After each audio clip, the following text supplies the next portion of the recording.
көкке сермеген, дүбірлетіп той қылып қонағын жиып жерген. Жиғаны менен тергенін тойға шашуды жөн көрген, тойдың түп тамырына дейін, мәдениетменен мағынасына дейін меңгерген.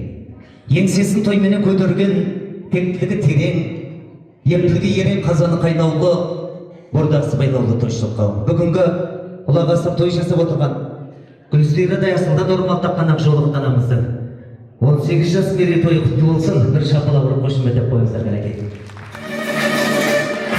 Бәрекелді. Ана деген кім десек алаулаған таң дерем, қанша тәтті болса да анам үшін жан берем. Ана деген кім десе шуақ шашқан таң дерем, сәби үшін ұйықтамай арпалысқан түнімен анан өмірде ең тамашан дерем. Тыңдап алда құлақ сал, жаныңда сақта мәңгілік. Ана деген мен үшін дүниенің жарығын сыйға тартқан таң дерем дейді. Асылдан орамал таққан Ақжолық анамызды әдемі әсемән менен тамаша өнер туындысымен ортамызға шақырсақ. Ендеше ыстық лебіз, бақтың құшағын иіп келіп бүгінгі әдемі дару қарындастарымыз анасын әдемі әсемәнен алып шығады. Қарсы алыңыздар, рұқсат болса музыкалық марапатпен қошемет. Дүниеде ең көп жейтін қазақтар, американецтер экспода қазақтар зерттеп жатыр дейді. Бір қазақ менен бір американецті ортаға отырғызып, бір қойдың етін сойып, полный әсіппенен котлет жасап ортаға қойды. Американец менен қазақ екеуі жарысып жатса керек, ортасына келген кезде американец шалқасынан түсті, қазақ етті әлі жеп жатыр.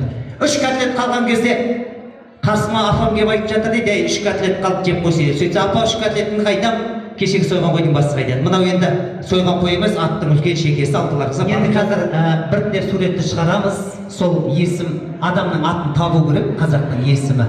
Тапқан кісілерге тойда тобықтайды, әпкеміздің атынан бір сый-сияпатты тартып өтсек болады. Біріншісі, кеттік. Ақжол дейді, бәрекелді, шапалақ ұрып қошемет деп қойыңыздар. Мына кісіге біреуін берейік, ұят болмасын кәнекей. Міне, Аяз, өзіңіздеріңіз Аязсыздар. Ар жақта біреу Аяз деп қояды кәнекей. Рахмет, әпше, Ақжол, кеттік, шапалақ ұрып қошемет деп қойыңыздар кәнекей, қошемет. Ал, келесі экранға назар аударайық, Ақжол дейді, кәнекей кеттік. Мынау кімнің аты?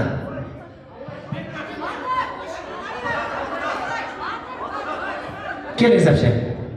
Бірақ мен біліп тұрған жоқпын, батыр ма, батыр емес па білмеймін.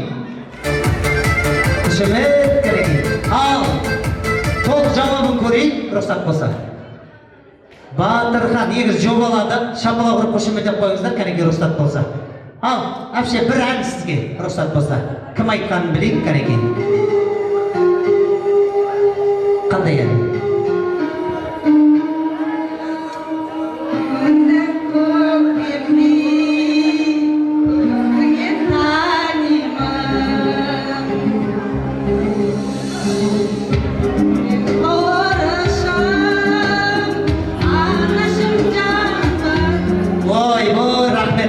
Рахмет, рахмет, шапалақ. Ал, келесі.